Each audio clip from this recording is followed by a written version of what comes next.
At some point in our lives, all of us are going to encounter adversity, if you live long enough. Everyone encounters adversity, but not everyone gets through adversity because not everyone is resilient. So, what is resilience? I grew up in the big town of Beulahville, North Carolina, population 2,000. If you don't know where it is, it's right next to Shinklefin. If you don't know where that is, don't worry, no one else does either. But I grew up in the lower income area of Beulahville, the part where everyone stayed away from unless they're traveling to the beach. And this part of Beulahville was referred to as Color Town, and it still is.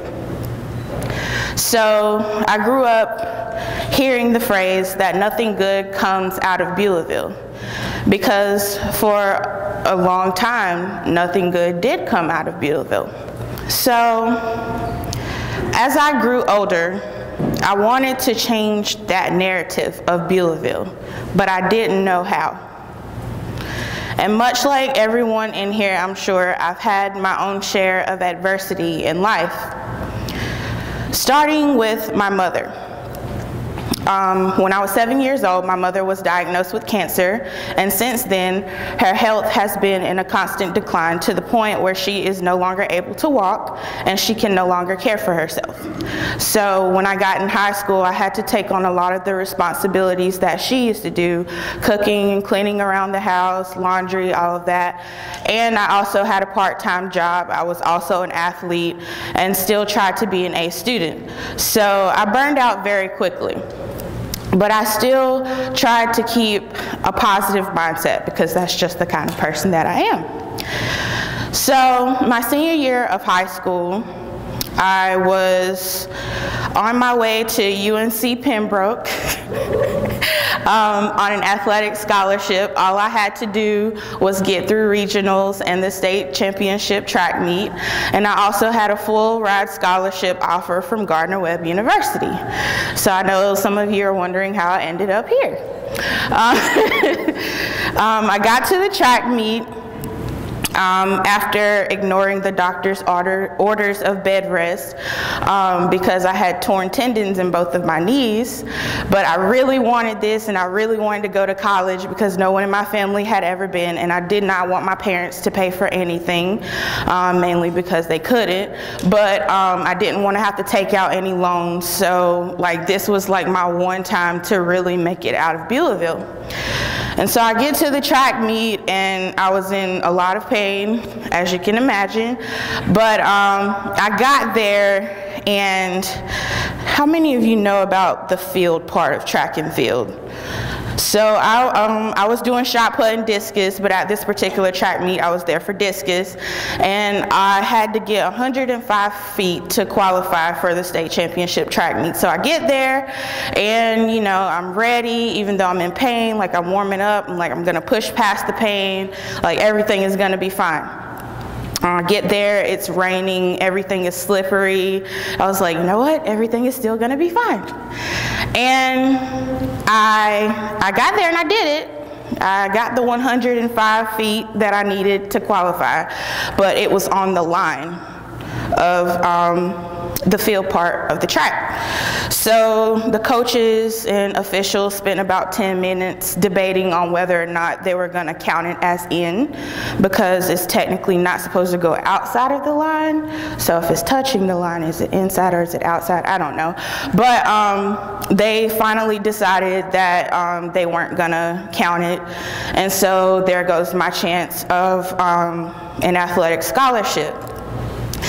And so I was like, okay, it's fine. Like, I'm just gonna go to Gardner-Webb University on a full ride scholarship. And so right before I got ready to go tour Gardner-Webb, we lost our home. Just completely lost our home. They gave us 30 days to find somewhere to stay. We couldn't find anywhere because we couldn't afford any place, and so we just kind of had to figure out what to do. So it's April of my senior year, and it's time for prom. My friends are out shopping for their prom dresses and suits, and I'm trying to find somewhere to sleep at night and trying to find a way to Gardner-Webb University, which is 4 hours away. So that was a really low moment in my life, but I still tried to stay positive. But for whatever reason, it wasn't working this time. And so I came to ECU, and I was very empty. I didn't really know like what I wanted to do, didn't really have any type of direction in life, and I stumbled upon the Center for Leadership and Civic Engagement. I attended one of their days of service, and I realized that service gave me like what I was looking for. And so I became really involved with the office, and I started working with people in these lower income communities here in Greenville, and I realized that these people were a lot like me, and I loved it so much so that I made a job out of it. So I'm working with these people, and I'm still realizing that like there's still something there that I just couldn't quite put my finger on. And so not too long ago, I went to see this movie called Girls Trip. Has anyone seen that? Okay, so in the movie, Ryan Pierce, who's played by Regina Hall, has this mantra that she recites when everything's like going crazy. She's like, I'm smart, I'm strong, I'm powerful, I'm beautiful. And she just keeps saying it over and over, but nothing is changing around her because she's not acknowledging that there's an actual problem.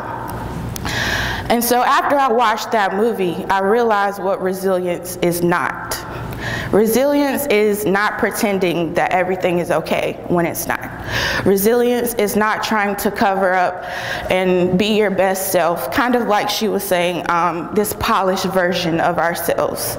Resilience is acknowledging that there is a problem and bouncing back from it, kind of like Big Sean said, last night I took an L, but tonight I bounced back. That's what resilience is to me. And when I think of resilience now, I think of a stress ball, because no matter how much pressure you apply to it, it will always return to its original form. And I mean, pressure is going to be applied. I've accepted that, but I know that if I acknowledge that pressure, I can use it to my advantage, and I will return to my original form, hopefully better than I was before. So, I want to challenge you all today to change the way that you think about adversity, and to see it as an opportunity rather than an obstacle. Thank you.